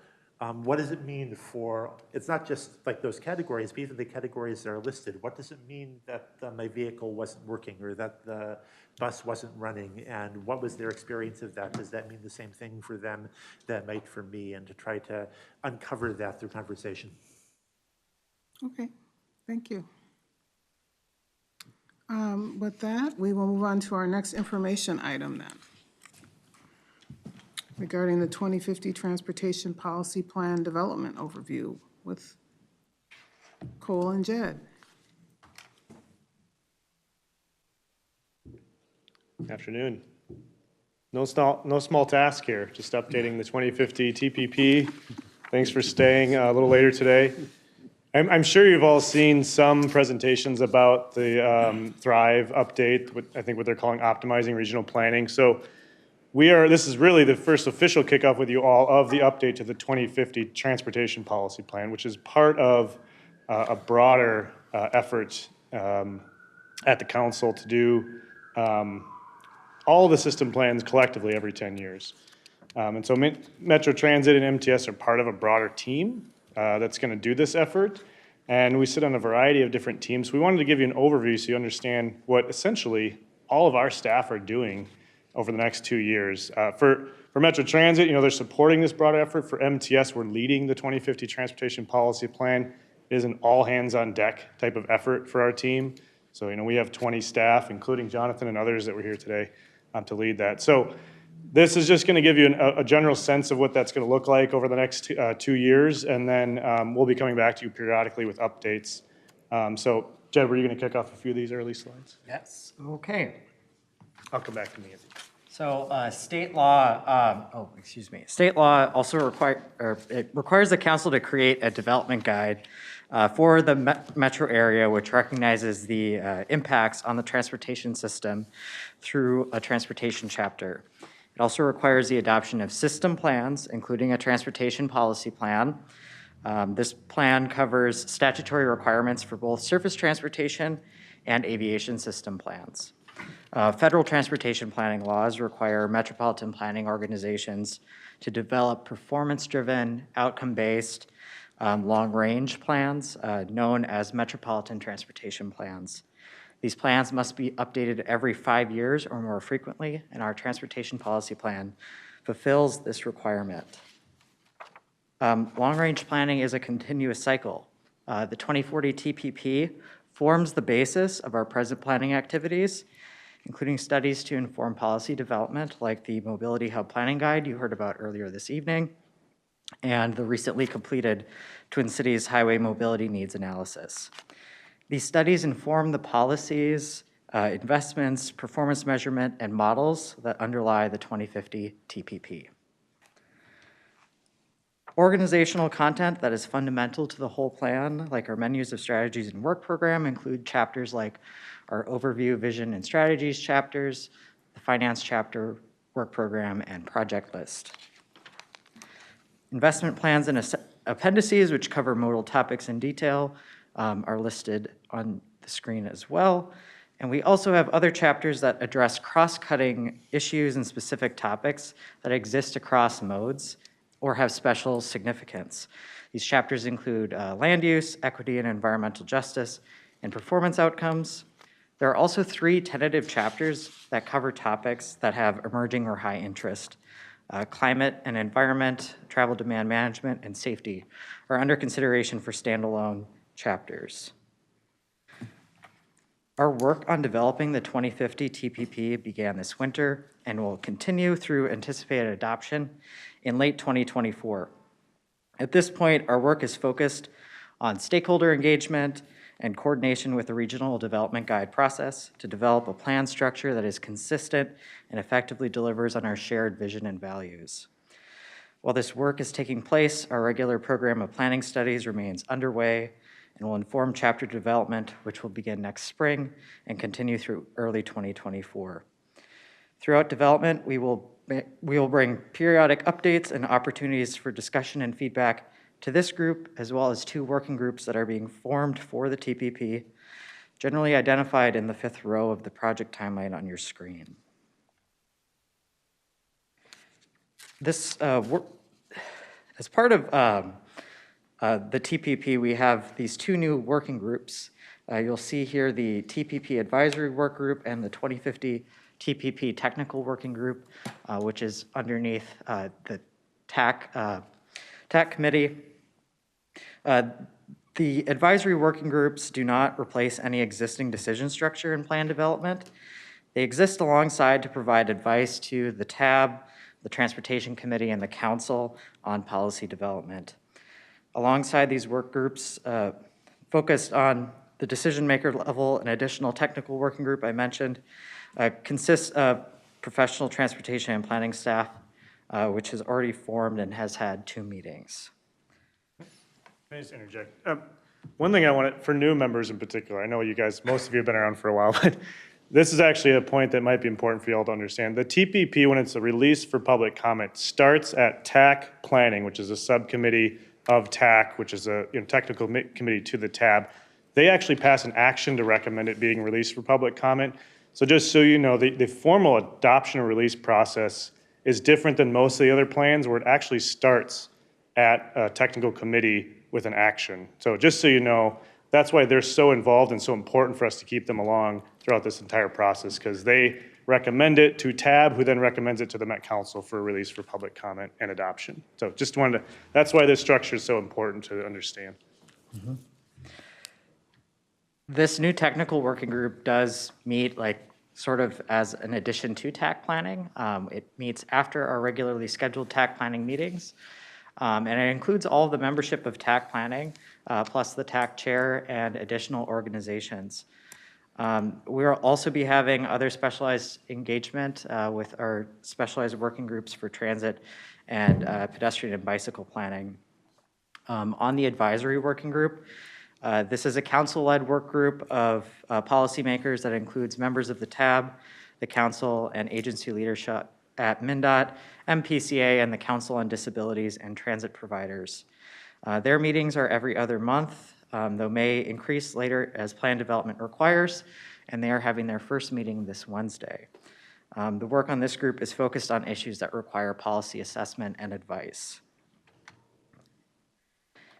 So the primary role of this group is to advise council staff on 2050 TPP content and coordination with the 2050 Metropolitan Development Guide, which would include direction on issues to discuss at the technical working group and identifying which issues should be brought forward to the council and the tab for further discussion. Members of this group will need to be prepared to engage on regional planning discussions in depth. The membership for the work group is listed on your screen here, and it's been selected to include 3 county members from buckets of Hennepin or Ramsey counties, Carver, Scott, or Dakota counties, and Anoka or Washington counties. It will also include 3 city members, 1 from Minneapolis or St. Paul, Tab Chair Hovland, and 1 non-urban center city. It also includes 3 citizen or modal members and representation from MnDOT, PCA, and the council's members. In addition to the TAB members, 2 additional council members, the Council on Disabilities, Metro Transit, and a to-be-determined representative from the Suburban Transit Association. When we were assembling membership for this group, we were careful to ensure geographic balance, and a diversity of community types were included, as this map on your screen shows. These 2 groups aren't the sole engagement venue, with a variety of engagement activities planned at the local level. We're considering a format for workshops around the region, which would be part of an upcoming study to inform the TPP's strategic approach. We will also be meeting with advocacy and issue-specific groups to address topics of shared concern early in the process. There will also be opportunity for general public engagement informed by the update to the Transportation Public Participation Plan. This year, some expected work that you may see would include a potential workshop session on scenario planning, which is underway as part of the Regional Development Guide process, a discussion on the 2050 regional vision, and consideration of our existing strategies and how to adapt them into the new plan structure. Some of the transportation issues emerging that may be addressed in the 2050 TPP update include the transportation response to a changing climate, mitigation and adaptation, and electrification. The COVID-19 pandemic's impacts on travel behavior and land use, and how our plans adapt to those changes. The need to address the causes of growing safety and security issues on transportation systems, addressing how congestion management fits with the TPP's policy framework relative to other priorities, and any needed updates or funding direction for new and expanded Infrastructure Investment and Jobs Act federal funds, including those in the regional solicitation. And as I mentioned previously, as part of our regular work program, we do have a consultant study for late 2022 to 2023 to engage on transportation topics for the vision, value, and goals. This study will help to identify and prioritize specific objectives for the region to achieve, and how to gather feedback from regional partners and synthesize results. Yeah, I want to add on this one, a really clear tie between this consulting contract and the one Jonathan was just talking about, because his information will provide a lot of good data for us to provide to these engagement activities, just to talk to folks about what we're hearing. The focal point of this is probably going to be on policymakers, so we're probably going to have a meeting with every county. We'll have working meetings with cities, with some, special interest groups, potentially advocacy groups. So this is going to be a broad-reaching engagement contract, but really focused on meeting with folks that participate strongly and have strong opinions or have strong implementation aspects of our TPP, so that we can make sure that they're feeling fully engaged at the early stage of this project, particularly to inform our vision, our work on the vision, and what our objectives and goals are. Acknowledging, as Jed said on the previous slide, all these emerging issues that are not fully addressed in the 2040 TPP because they're kind of new. I was reflecting on the TPP thinking, back in 2040, it seemed like it was pretty easy, but actually I just remembered when we were doing that, we were just coming out of a recession. So it's like, then it was a recession, now it's a pandemic. It never seems to be that we're in like a stable place. We're doing these every 10-year plans. So a lot of tough choices for us to make, a lot of issues to grapple with. in this upcoming TPP. And that's why we have both a working group structure as well as a fully funded engagement contract to help us engage with all the policymakers around the region.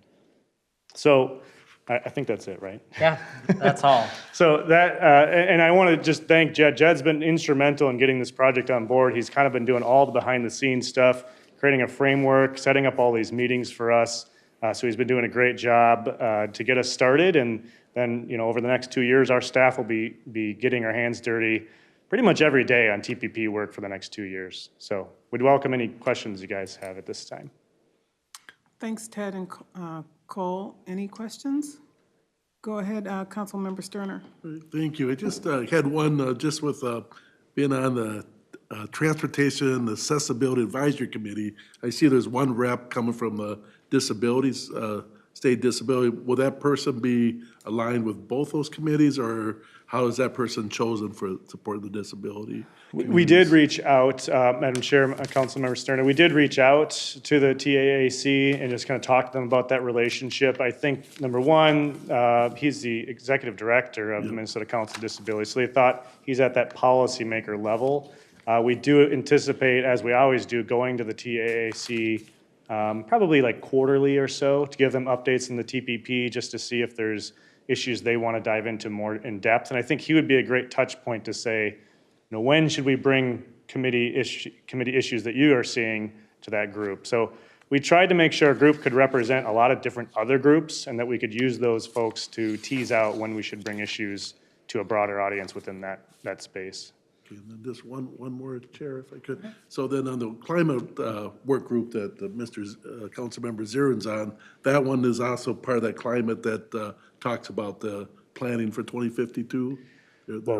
And we are very involved in the internal climate action plan for the council from MTS's perspective. I will say, it's important for us to coordinate with MPCA and MnDOT on a lot of those efforts. You can see those are represented in our policy or our advisory group as well. So we're coordinating well across the council and along with our partners.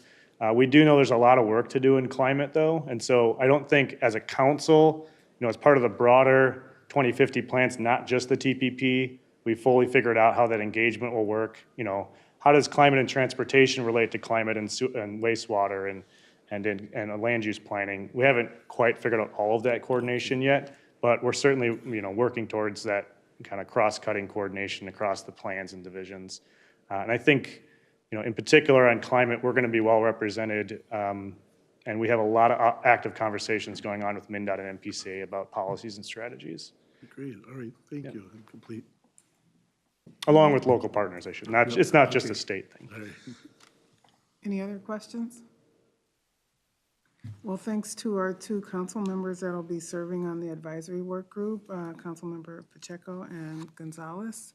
You're going to be right smack in the middle of, the technical advisory groups, and I'm sure we'll be having a lot of in-depth conversations, and it should strengthen the work of the policy plan, I would imagine, with this new structure.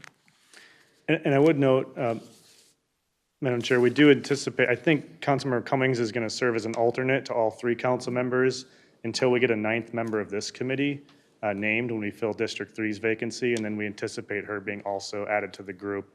We just didn't want to create a quorum issue in the interim.